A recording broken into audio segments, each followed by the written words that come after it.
Hey guys welcome back my YouTube channel Technical Jugaad Hindi में आपका एक बार फिर से स्वागत है फ्रेंड। मेरा नाम है राज और आज की वीडियो में फ्रेंड मैं आपको डोब सर्किट एलईडी के बारे में बताने जा रहा हूं फ्रेंड। तो पिछले 2 दिन पहले मैंने एक वीडियो डाली थी जिसके अंदर फ्रेंड मैंने आपको बताया था कि जो इस टाइप के डोब सर्किट हैं आजकल मार्केट में मिल रहे हैं, इसके अंदर आप एमओवी और फ्यूज को यूज करके कैसे इसे प्रोटेक्ट कर सकते हो। यानी अगर आपके घर में कभी ज्यादा लाइट वगैरह आ जाए तो ये आपका डोब सर्किट जल्दी खराब ना हो, उसके लिए आप इसके अंदर एमओवी और फ्यूज रेजिस्टेंस का कैसे यूज करोगे। तो ये देखिए फ्रेंड, जैसे कि मैंने कर रखा है इसके अंदर, ये देखिए इस तरीके से आपको एमओवी और फ्यूज रेजिस्टेंस का इसके अंदर यूज करना है। तो इस तरीके से अगर कभी आपके घर में ज्यादा लाइट वगैरह आ जाएगी फ्रेंड तो ये आपका एमओवी या फ्यूज रेजिस्टेंस खराब हो जाएगा। तो इस कंडीशन में आपका पूरा का पूरा डोब सर्किट सेफ बचा रहेगा, ठीक है। तो फ्रेंड उस वीडियो के अंदर मैंने आपको बताया था कि आप अपने जो पुराने एलईडी बल्ब हैं उसके अंदर से ये दोनों कंपोनेंट्स को निकाल सकते हो और यूज कर सकते हो, ठीक है। तो आप देख सकते हो फ्रेंड कि मेरे पास एलईडी बल्ब के काफी सारे ड्राइवर सर्किट पड़े हुए हैं क्योंकि मेरा रिपेयरिंग का काम है फ्रेंड। तो अधिकतर ज्यादातर फ्रेंड में जो कंपोनेंट्स हैं इन्हीं ड्राइवर सर्किट के अंदर से निकाल लेता हूं और यूज करता हूं। तो फ्रेंड कल मेरे पास काफी सारे व्यूवर के कमेंट आए कि वो बोलते हैं सर कि हमारे पास जो एलईडी बल्ब का ड्राइवर सर्किट है उसके अंदर जो एमओवी और फ्यूज लगा हुआ है वो जल चुका है। तो फ्रेंड ऐसा भी होता है कि कई बार जब हम पुराने ड्राइवर सर्किट को खोलते हैं तो उसके अंदर जो एमओवी फ्यूज लगा होता है वो इस टाइप से जल जाते हैं। तो इसके अंदर जो नंबर होते हैं वो हमें दिखाई नहीं देते। फिर इसके अंदर प्रॉब्लम ये आ जाती है कि हम कौन से नंबर का एमओवी यूज करें इसके अंदर, ठीक है, और कौन सी वैल्यू का फ्यूज रेजिस्टेंस यूज करें। तो आज की वीडियो में मैं आपको वो चीजें बताने जा रहा हूं, तो आप बिल्कुल ध्यान से सुने।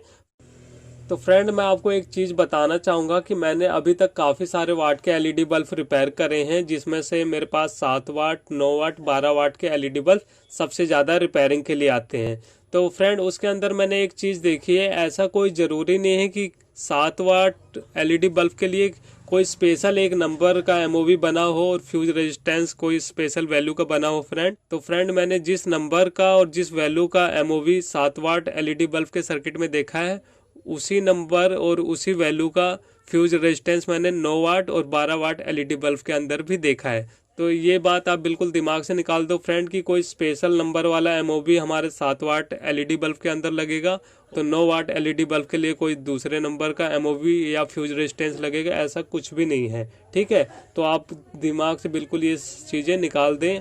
तो फ्रेंड मैंने अभी तक जितने भी एलईडी बल्ब रिपेयर करे हैं तो उसके अंदर से अलग अलग नंबर के एमओवी निकले हुए हैं। तो कुछ नंबरों की मैं आपको लिस्ट दिखा रहा हूँ फ्रेंड। जितने भी मैं नंबर आपको इसके अंदर दिखा रहा हूँ इस नंबर में से किसी भी नंबर का एमओवी आप मार्केट से खरीद के अपने डोब सर्किट के अंदर लगा सकते हो, चाहे आपका डोब सर्किट 7 वाट का हो, 9 वाट का हो या 12 वाट का हो, ठीक है फ्रेंड।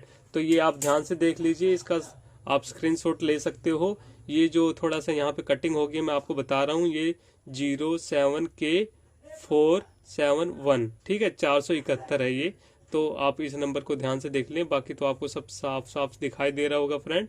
और बात करें फ्रेंड हम फ्यूज रेजिस्टेंस की, तो फ्यूज रेजिस्टेंस के बारे में मैं आपको कहना चाहूँगा फ्रेंड, आप 40 ओम से लेके 40 ओम हाफ वाट का जो फ्यूज रेजिस्टेंस है या 1 वाट का भी ले सकते हो या हाफ वाट का भी ले सकते हो। तो 40 ओम से लेके 100 ओम्स तक के किसी भी फ्यूज रेजिस्टेंस को यूज कर सकते हो अपने डोब सर्किट में, चाहे वो आपका 7 वाट हो, 9 वाट हो या 12 वाट हो। तो ये चीजें आप अच्छे से दिमाग में डाल लें फ्रेंड, और इस चीज को आपको बिल्कुल भी कंफ्यूज नहीं होना कि कोई स्पेशल नंबर का एमओवी ही हम 7 वाट के या 9 वाट या 12 वाट के लिए बना हुआ है, तो ऐसा कुछ भी नहीं है, ठीक है। तो इस वीडियो से रिलेटेड आपका कोई भी सवाल हो या सुझाव हो, कुछ आप हमें बताना चाहते हो या फिर हमसे आप कुछ पूछना चाहते हो तो प्लीज कमेंट सेक्शन में लिखें फ्रेंड। और वीडियो पसंद आई हो फ्रेंड तो लाइक करने में बिल्कुल भी कंजूसी ना करें, लाइक जरूर करें हमारी वीडियो को, और हो सके तो शेयर भी करें। तो आशा करता हूँ फ्रेंड आपको हमारी ये वीडियो पसंद आई होगी, और अगर आपको हमारी ये वीडियो पसंद आई हो फ्रेंड तो प्लीज हमारे चैनल को सब्सक्राइब करें, लाइक करें, शेयर करें और घंटे के बेल आइकन पे क्लिक करें। तो चलिए फ्रेंड फिर मिलते हैं नेक्स्ट वीडियो में कुछ नए टॉपिक साथ, तब तक के लिए जय हिंद, जय भारत।